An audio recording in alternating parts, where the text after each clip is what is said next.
Hello and welcome to the latest edition of the Manchester is Red podcast with the Manchester Evening News. I'm your host, Tyrone Marshall, today, joined by Samuel Luckhurst. We are stuck in the same, I say stuck, I mean, we're not stuck, it sounds like we're being held hostage, but we are in the same North London hotel, Samuel, in different rooms because we don't want to record together. We've seen enough of each other over the last 24 hours. Still recovering from a pretty wild and pretty bonkers night at the Tottenham Hotspur Stadium. Yeah, I'd actually dispute that. We are definitely stuck in this hotel where you have to where you get Wi-Fi free for 30 minutes, but that was definitely not our choice. It's a nice little early Christmas present, but the game was we just asked for one normal day of covering Manchester United, and we're not getting it at the moment. It was a pretty extraordinary game last night. Yeah, I was talking about this with one of our colleagues in the press room beforehand. I mean, United win in Europe on Thursday, win the derby away from home on Sunday, and it is still a completely wild, completely chaotic week at the club. We'll come on to that. We'll discuss the game first. I mean, it's difficult to know where to start, but it was just crazy, really, wasn't it? A crazy game. Not a good night to be a goalkeeper. Both number twos playing, neither looked convincing. Tottenham asking a goalkeeper with grey hair to pass out from the back. United's number two looked all over the place, and they kind of added to what was essentially just a wild game that could really have gone either way, couldn't it? I think what United will rue about it is that they should have progressed in their eyes. I thought they were the better team over the course of the game. There was some very promising approach play. They had good chances. They really had Tottenham up against it, but there were just two goalkeeping errors and two goals conceded within a quick period of time, with Lisandro Martinez really the culprit with the two goals just after the second half restarted, and that killed them. And that's given away 4 goals, and if you give away 4 goals in a game, you'd have to be pretty exceptional not to lose it or to win it. And in the end, they fell short there. The other glaring issue is that this team does lack bite. That there does that inevitability about United coming back, having pegging teams back. That is starting to resurface, but they never strike you as a team that is going to get a goal when they really need to. Of course, they did on Sunday, but you look at that 2 goals within 115 seconds of each other, and it does look like an anomaly. And I think Amrim, what he'll having just coached these players into very different games, I think the Tottenham game is a more reliable gauge of where United are at, the issues they have, the positive aspects about them. They are a more strategic side. We saw that with the subs last night. It wasn't just you go on and let's see how we get on. There was a strategy behind it. But I said this before the derby, if you've got 2 fullbacks as your wingers, that is going to compromise how you attack. And I think that was apparent again last night. Dalot is soldiering on in a position that is not his forte. He's right-footed. He's a right back by trade. He's playing as a left winger, and there's nothing clinical about him in the final third. Mazraoui, they are starting to coax a little bit of the attacking instincts out of him, and have been in the past 4 or 5 weeks. But he's not. I don't think he's half the attacking fullback that Trent Alexander-Arnold is, for example, and that's the level that you need. And we've spoken before about the balance that's required for those 2 wide roles. I mean, I don't see them as wing-back roles. They are. You're playing as a winger. Your prime objective has got to be to service the forwards, and of course, there is going to be an awful lot of diligent running in the opposite direction that's required, and that's why it's such a fine balance to master. But they're not going to get there with Dalot and Mazraoui, and there aren't many other options in those 2 positions. And unfortunately for United, those 2 players are 2 of their most durable as well. And then in terms of the front 3 last night, Fernandes and Antony are not the paciest of playmakers. Højlund, who put in a really good shift last week against City, I think he was quite easily handled by Dragusin on this occasion, and some of the balls United were playing up to him were somewhat illogical. That there was the odd occasion where Højlund was caught on his heels, which has been a criticism of him in the past as well, where the odd ball went across goal. And that is what's going to frustrate Amorim when he looks back on this game, because they had particularly in the first half, felt like they had 3 good chances from those 3 cutbacks, 2 to Eriksen, 1 to Anthony. One of them had to go in.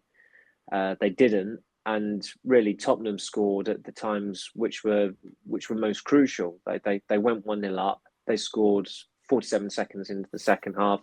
They got a goal pretty quickly after that, and even though it felt like United were on the cusp of completing a comeback, it was still 1 goal too many. And when a goalkeeper chucks away goals like Bayern did last night as well, it's not going to help matters. So there was an awful lot to unpackage, but there was also quite a lot to like about United last night, even though they conceded 4 goals and lost. Yeah, and the attacking comparison, I think, is a valid one, because certainly first half, it was at least an equal game, if not United were with a better team. And you could argue even at 3-0. And I was saying to you that I actually think they've played pretty well, even though they're 3-0 down. But, Solanke is a better, more experienced striker than Højlund. Son and Anthony, there is no comparison. Kulusevski and Fernandes, I mean, there's probably not much in it, being truthful. Dalot was probably United's next highest attacker. That right to left switch worked an awful lot. They got him in good positions. Compared to, Maddison was probably the next Tottenham front 4. I mean, every one of those is better or equal than United, and they were just more ruthless. But it was still, I made the argument to you and wrote this in my morning piece, that it was almost the opposite to what Ten Hag used to struggle with in a way. Ten Hag's team never looked cohesive, never had a structure. It relied on individuals producing brilliant moments that would so often bail United out or get them a result. Last night, Tottenham arguably strengthened their team through their changes. United was weaker. There was a lot of fringe players there, and they almost played well regardless of the individuals last night. You could watch that and see, right, this performance is more than the sum of the parts of those players on the pitch. It's not getting a result because the individuals in key areas just aren't quite good enough, such as Anthony. You play Ahmad instead of Anthony, and I'll say that's a very different game of football last night. But structurally, you could really see Amorim's imprint, and I think in possession, arguably the best they've looked under him last night. And like I just still think there's real positives from it in terms of the way they played, despite the changes they made. It is that's why it's such a strange game to dwell on, in that it's been a long time since United lost a game, and we've been very upbeat about them, and that was the dilemma in terms of writing the piece last night as well, and trying to capture that, because they have gone out of the competition. It's 1 down and 2 to go on the trophy front, and they will be gutted at how they lost last night. But there was an awful lot of positivity about them as well.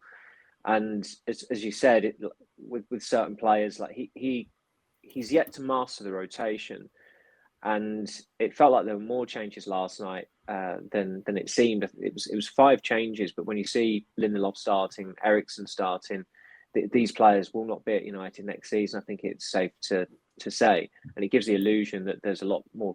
There've been a lot more changes that have gone on there. Anthony as well, I think you can throw in the mix. It must have been his 3rd or 4th start of the season. So at least 2 of those players are real fringe players, and so Amorim is consciously blunting the team or weakening the team, but he is still getting a performance of sorts, because I felt the first half they were good. I thought the approach play was promising. The switches from right to left were working well, but he can only work with what he has got, and it's a big problem with the wings. Even though the players are pretty respectable, or in Mazraoui's case, he's had a good first 4 months at United, but you've not got that attacking instinct that you need from wingers there. And I know I've banged on about it before, the Victor Moses, Marcos Alonso double act that Chelsea had when they won the title under Conte with a 3-4-3. But United need something similar to that. And Garnacho is not going to play in one of those positions. They've tried Anthony there, but I think we all know that Anthony is not good enough for United.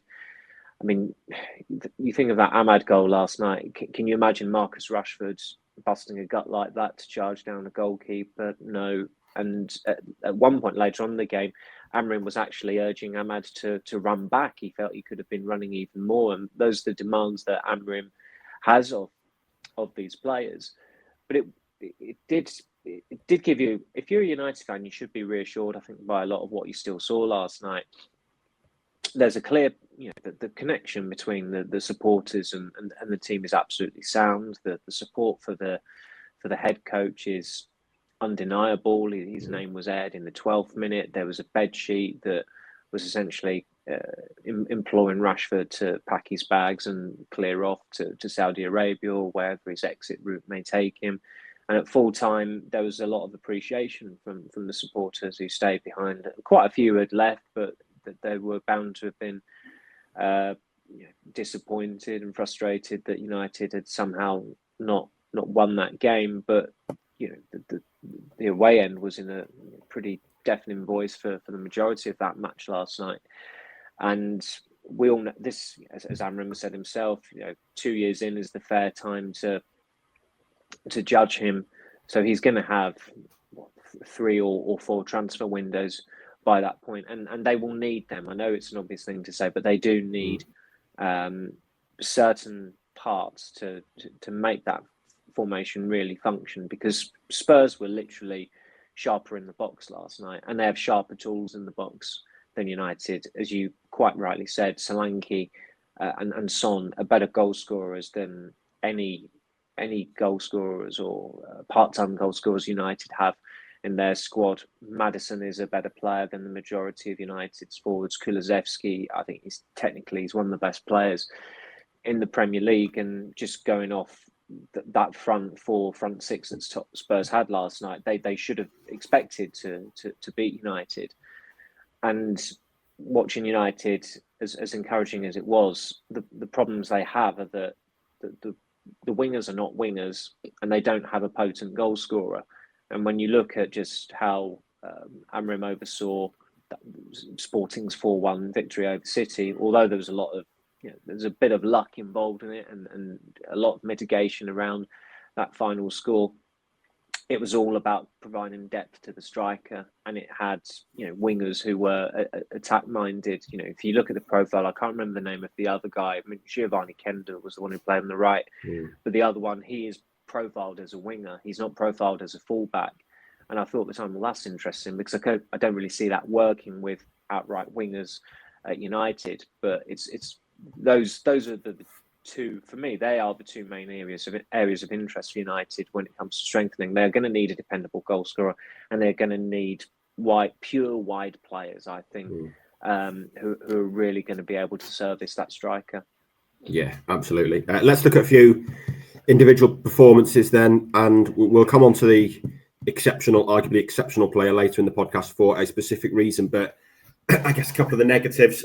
I mean, Lisandro Martinez is a bit of a concern this season. I don't think he's having a good season by any measure, and he was poor last night, a poor clearance for the goal, and then just really passive against Solanke for the third goal, which is very unlike him. And let's look at Bayinda in the same answer, I guess. I mean, as a paid-up member of the Goalkeepers Union, I had a little sympathy with the fourth goal. I mean, I don't think he needs to go with 2 hands, but when he's jumping with 2 hands and one does kind of get pulled, I can see why he's claiming interference. But I'm not sure he was saving it, even if he got both hands up there, to be honest. And the first goal, there is just no excuses. And as harsh as it sounds, every time he plays, he just looks out of his depth. And as a number 2, I don't think he's good enough. No, you've summed it up perfectly there. I've never looked at him and thought, yeah, he's a good number 2 or good enough to be a number 2. When you rotate goalkeepers for big cup games, you need them to be dependable. Liverpool with Alisson and Quiver Kelleher, they can do that, and they have no problem doing that. United used to be able to do it with Sergio Romero 6 or 7 years ago, however long it may have been. But Bayindir, when you're taking a goalkeeper off Fenerbahce for about £4 million, and Fenerbahce are happy to let him go, it's not really a ringing endorsement. And I think he made a pretty good save against Leicester in the previous round where he tipped it onto the bar, but he had made a couple of mistakes in that game as well. And I mean, it was possibly a little cruel what they did last night, because they showed a replay of Son's ultimately winning goal on the 4 big screens in the stadium, which is not necessarily the done thing, or it's certainly discouraged, but it did at least, it did show to Bayindir how futile it was just protesting against this phantom foul that he was claiming. There was a little bit of contact on his arm, but it was absolutely not a foul. If VAR was active, VAR, well, I dread to think what VAR would have done. You can never predict what those robots are going to come up with, but VAR was not needed for that instant. It was just rank bad goalkeeping, and it was shoddy goalkeeping for the first goal as well. I know there was a slight deflection, but the ball didn't really deviate that much. It was straight down the centre of the goal, and he punches it back straight out to the danger zone. And look, Solanke took it really well, really, really clinical with that first time finish. But those are the risks you take against strikers who've got reasonably good Premier League records, or are, in Solanke's case, he's a £60 million striker. I think a lot of people would expect him to score on the rebound there. And I just, I've said before, I'd have Tom Heaton playing in these games ahead of Bayindir. I know he's probably 13 or 12 years older than Bayindir, but he's a better goalkeeper than him. He's more authoritative. I think he'd probably be able to play the ball around a little bit better as well. I mean, before the goal was conceded last night, Bayindir scooped one ball into touch, and for some reason he didn't come for a ball over the top when he should have come for it as well. So he'd had a bad start before he made the error for the first goal. And ultimately, I think he cost United more than any other player on the pitch last night. And the next in line was Martinez. He got the first one where he lays it on a plate, puts it on a plate for Kulusevski, is lazy. But the bigger concern was the third goal. I mean, Solanke just made mincemeat out of him. He dribbled past him as if he was no more of an obstacle than a training cone. But Solanke gave Willy Kambwala a real going over at Bournemouth last season when United went down there. I think he had an easier time up against Martinez last night, which has got to concern Martinez and Amorim. And again, in terms of these glaring issues, which were certainly exposed last night, that was another one. Amorim said at his first press conference, I think, that United need to improve the physical aspect. And there was no physicality there whatsoever from Martinez up against Solanke. And Solanke is a unit, but he's also a unit who moves quite freely, and he's starting to find his groove at Tottenham. Yeah, he looks a smart player, it's fair to say. And I think too often we're seeing strikers who've moved in the Premier League recently, who you look at and think they could probably have done a job for United. And as much promise as there is there with Højlund, he's too far off the finished article, I think, to be starting every week. Excuse me. That's all for part one. We'll be back after the break to look ahead to Bournemouth and discuss a couple of other issues.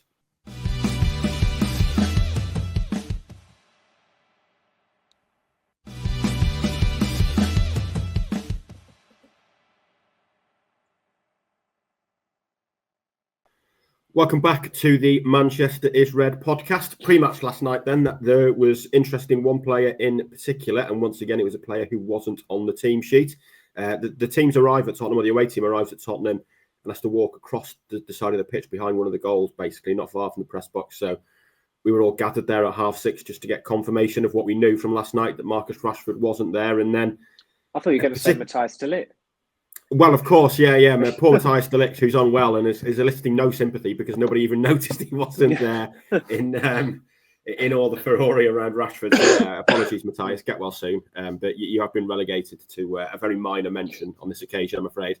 And then, the bed sheet excuses Tyrone Marshall unveiled just before kickoff, and I said at half time, actually, it's almost more interesting that they put the postcode on that banner. M34 day night, a Denton postcode, and essentially you've got Mancunians calling out one of their own, another United fan, a Boyhood United fan, an academy graduate, who they clearly want out of the club. And it split opinion a bit on Twitter. There was other, Man United fans who weren't particularly fond of the banner or keen on the idea, but it just kind of shows when you've got United fans from Manchester who think that of Rashford, it shows his standing among a fan base at the moment, doesn't it? And if he does play again for this club before he leaves, it's going to be very interesting to see what sort of reaction he gets. Yeah, I think I know one of the chaps responsible for the banner, and he made me aware. Please don't forget it was signed off by the M34 Dane Bank Reds. So I made sure that was included in copy. But it was quite amusing before the game when the team news dropped and United clarified Matthias de Ligt is unwell, and you, quick as a flash, were like, well, what about Marcus Rashford?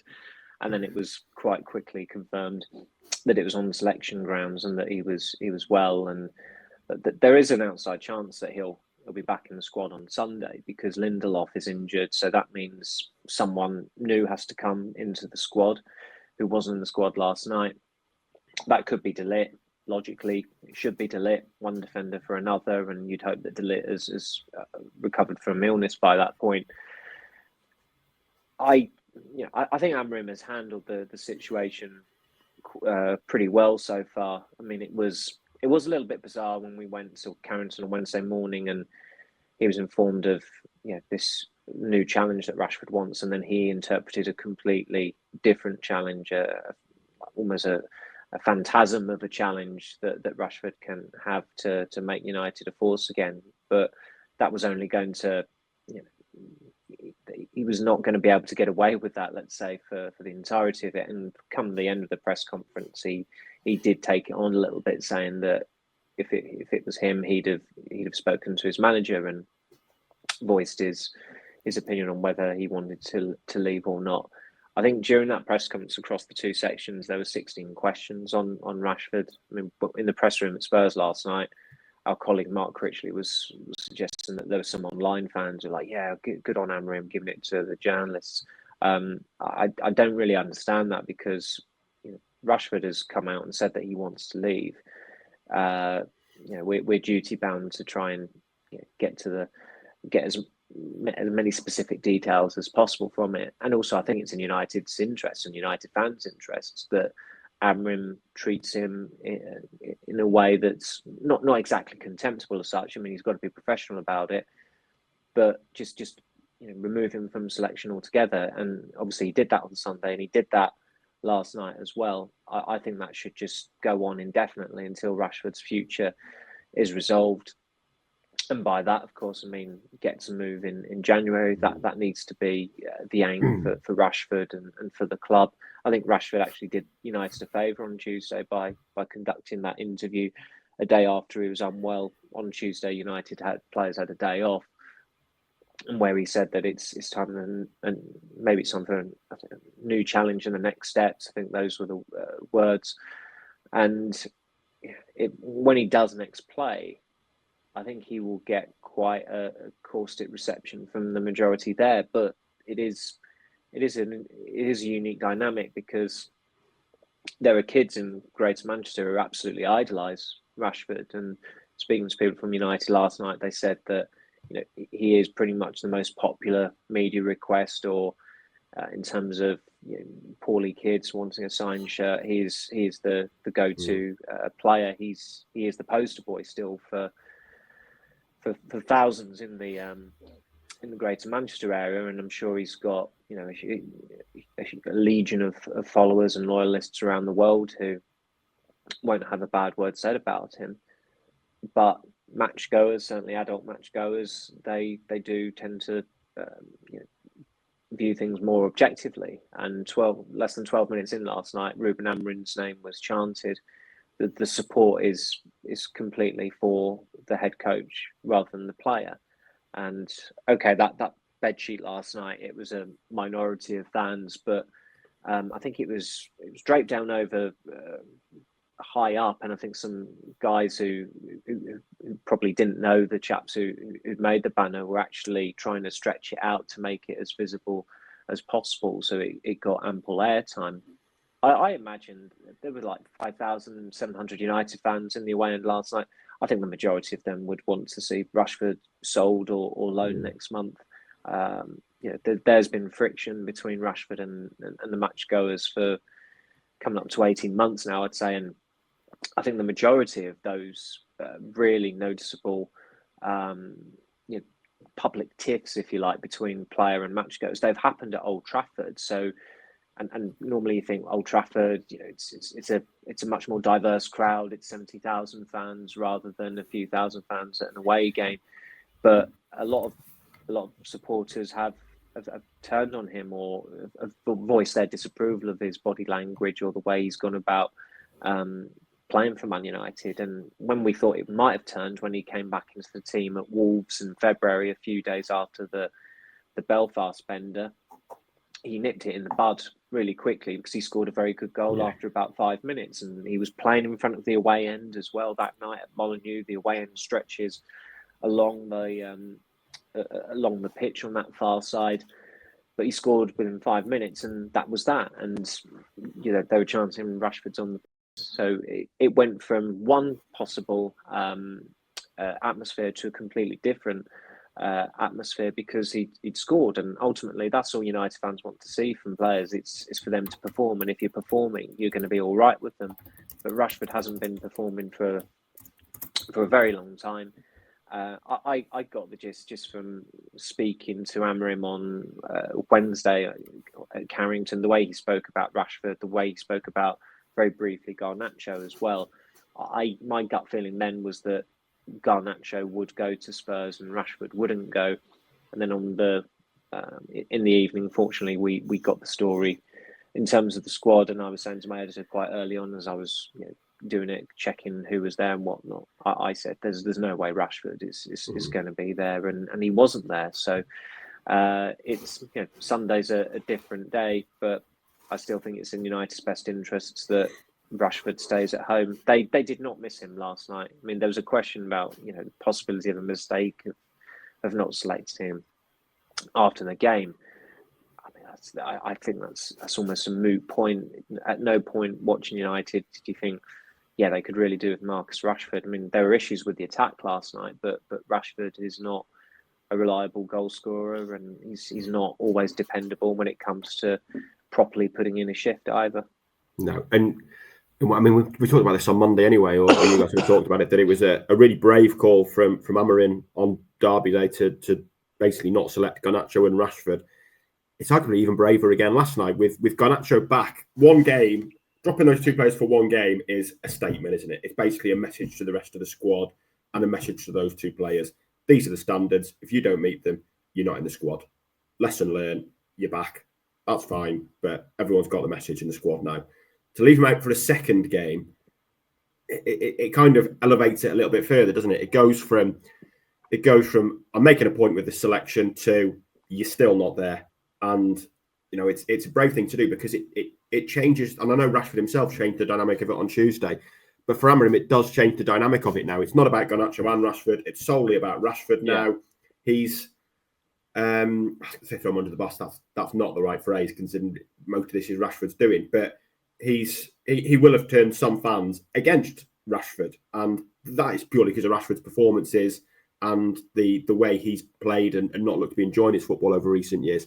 But like we say, if he does try and bring it back on Sunday now, what sort of reception is he going to get? It's probably not going to be a good one. So, I thought it was another really brave call from him to say, right, the message hasn't got through. So again, you're not in my squad. And he's really laying down the standards very early on, isn't he? Yeah. With Garnacho didn't say anything after he was removed from the squad and made to train at Carrington on Sunday. Within seconds of the final whistle, Rashford's put in a post up on Instagram, and I've got no time for that. I think it's pretty phony. I think it's pretty hollow. And if you're going to do that, just leave it at that. But then, of course, he felt, well, no, actually, I'll conduct an interview as well and essentially ask for a transfer. It was tantamount to submitting a transfer request. He knows he's come to the end of the road at United, but the way he goes about it, he was. I think of when he came into the team and how driven he looked, and he was, and he didn't do a great deal of media, but on the few occasions he did, he really captured the imagination, and he was the poster boy. And Mourinho took to him very quickly, as you'd expect him to, given the talent that he had available to use there with Rashford. And you look at him now, and the way he goes about his job, it's almost like an academy player who just knows he's not going to make it at United, and so it's like, well, I'll just while the time away until my contract ticks down, and that's that is not what Rashford used to be, and that's what makes it such a shame, because he was, when he came into that team, he was extremely driven. I mean, he got into the squad, matchday squad, a few months. I remember doing a story on the Friday night a few months before he made his debut against Midtjylland, and so people were aware of him, and then extraordinary circumstances enable him to make his debut and gets 2 goals against Midtjylland, and then 2 goals 3 days later against Arsenal. And you know that this kid is here to stay, and really he should. He is a player that everybody would have expected or assumed would stay at United for the rest of his career, but that's not going to happen now, and it can't happen as well. Things have changed. Too much has changed. I think what's particularly, it's almost a clincher really with Rashford, that when a new manager comes in at United, apart from Ralph Rangnick, who didn't really take to him, he always performs. He always bedazzles the new manager. He always goes on a good run of form. We thought that was going to happen again under Amrin, because he scored after 80 seconds at Ipswich. Yet, even on that day, it felt like watching him, Rashford seemed to think that a goal after 80 seconds accounted for 90 minutes of work, and it didn't. And he got a couple of goals against Everton the following week as well. One somewhat fortuitous. The second one I thought was more that was like the run, the directness, no hesitation with the shot. That was more like the Rashford of 2 seasons ago. But it was an anomaly, and okay, he wasn't going to be happy with being put back on the bench against Arsenal, and then he was on the bench against Forest as well, and United lost both those games. But in a way, that kind of worked to his advantage, because he was on the bench for both matches. United lost both matches, but then in Pilsen, and he wasn't the only one, but he just didn't really turn up. And there was literal distance when he was subbed that night, because Amrin was on the left side of the touchline, but Rashford had absolutely no interest in in acknowledging him. And you could look at it the other way as well. You could say, well, Amrin should have made a beeline for him. It's the manager's obligation to acknowledge the player who comes off. But even last night, you saw that every player who came off, Amrin made a point of acknowledging them. And with Rashford, there's just you obviously had that infamous shoelace incident with Rashford when you were interviewing him, and he's not making eye contact with you. He just walks off mid-question, and I think a few of us have seen that side to him. And I've said it before, wealth has changed a lot of people in the world, and I think he's one of the more recent examples where he is just a very different personality, it feels like, just looking in from the outside. And that's a great shame, because he is someone who probably should have been becoming United's all-time record goal scorer in 4 or 5 years' time, but that's not going to happen now. And he's got no one to blame but himself. I don't think United have done anything wrong. There was some pretty preposterous punditry from Micah Richards at the weekend about Rashford being scapegoated. Look, if you're one of the highest earners in the squad and you're a forward and you're expected to score goals and you're not doing that, and your body language is bad, and you're going out for a birthday party on Deansgate hours after losing a Manchester derby that you were cheered off in, and you're going on a Belfast bender days before the season's about to restart, that's not the fault of the club. The club have they've given him everything, really, and he's given them a lot back in return. But it's in the interests of all parties that association ends next month. Yeah, I would completely agree with that. And whatever happens on Sunday, whatever his status in the squad, I think it's fair to say he's not going to be starting. But it does feel like Amarim's strongest team is probably starting to take shape. I mean, in terms of Sunday, I think it'd be nice to see Ugarte and Mainoo play together again. They've only started once so far. It feels like that's going to be that's the Forest game. It feels like that's going to be the strongest under midfield Amram, two. Yeah, under Amram, yeah. That's going to be the strongest midfield two, but not seen an awful lot of them. I thought Mainoo was good when he came on last night. I guess the other question is the striker issue kind of resurfacing? Does Højlund need a break? Xerxes actually did pretty well last night, buoyed by his goal probably early on, but a much more energetic performance. And like I say, I thought Højlund was handled pretty easily while he was on the pitch. And that, I think Højlund's the one you probably want to invest in long term, but that position remains a real issue, doesn't it, for each game, really? I think there's going to be a lot of chopping and changing with that position, partly because of the workload. Also, Amram's rotation. I don't think he's going to stop that anytime soon. He may want to rein it in when it comes to the goalkeeping situation for any upcoming cup games. But there was, as we said earlier, there were 5 changes last night, and it did feel like there were more than that. Looking ahead to the weekend, it's sometimes pretty futile trying to guess Amram's teams, because I don't think anybody's ever got anywhere near to correctly predicting the 11, unless it was leaked in the case of the Derby team last week. But Xerxes at least has got some confidence at the moment in that he got a goal last night. He had a header just before that where he was a little bit unlucky. So he hit the ground running, and he ended the game running against City as well, where he took the game away from them with that charge into their territory right at the death, and it was pretty much the final act of the match. And then he probably ran even quicker back to the dugout to celebrate in front of some City fans who were giving him a stick. And United fans will have a lot of time for that attitude, and you think good on him in those circumstances as well. So I'd certainly be tempted just to try and strike while the iron is hot with Xerxes. And speaking to someone at United, they said that Amram does tend to pick players who are specific for the game, and Bournemouth do have some. Bournemouth are quite a tall team, and sometimes that is going to have to come into it, because Amram has said that United are not that tall a team. So also, I think you look at Harry Maguire and you think there's a good chance that he'll come back into the side at the weekend.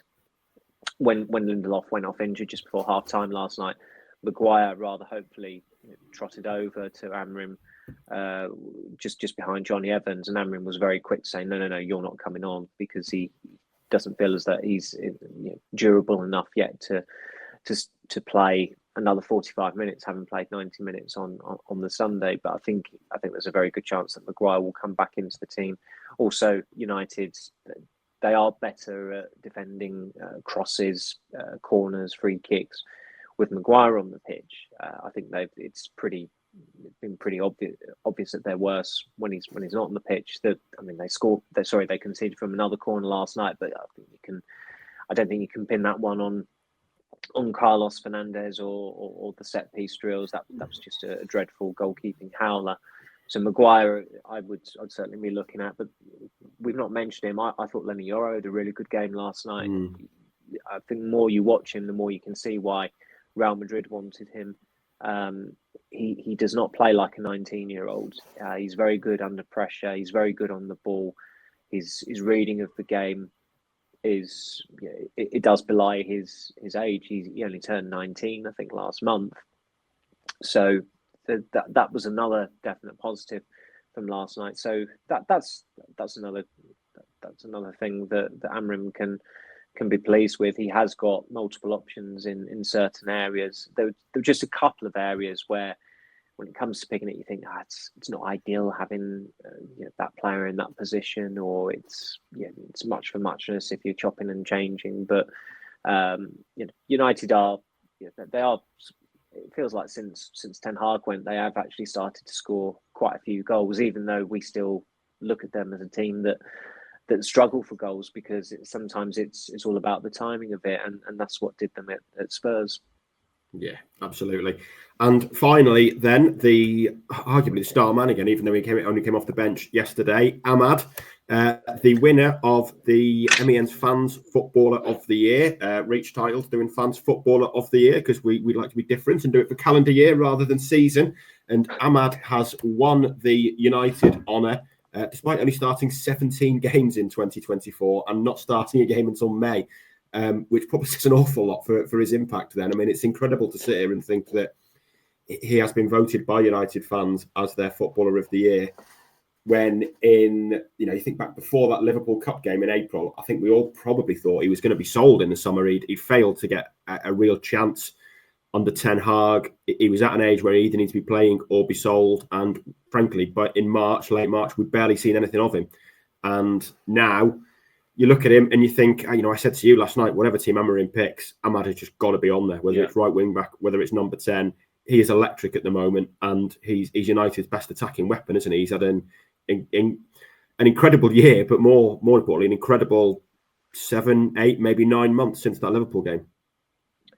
He has, and Player of the Year awards, they should really just be judged on their performance over a season, because that's how it works. But there are a few exceptions. I think England still come up with a calendar Player of the Year, which I suppose there's a little bit more sense to it because of the way the internationals are staggered.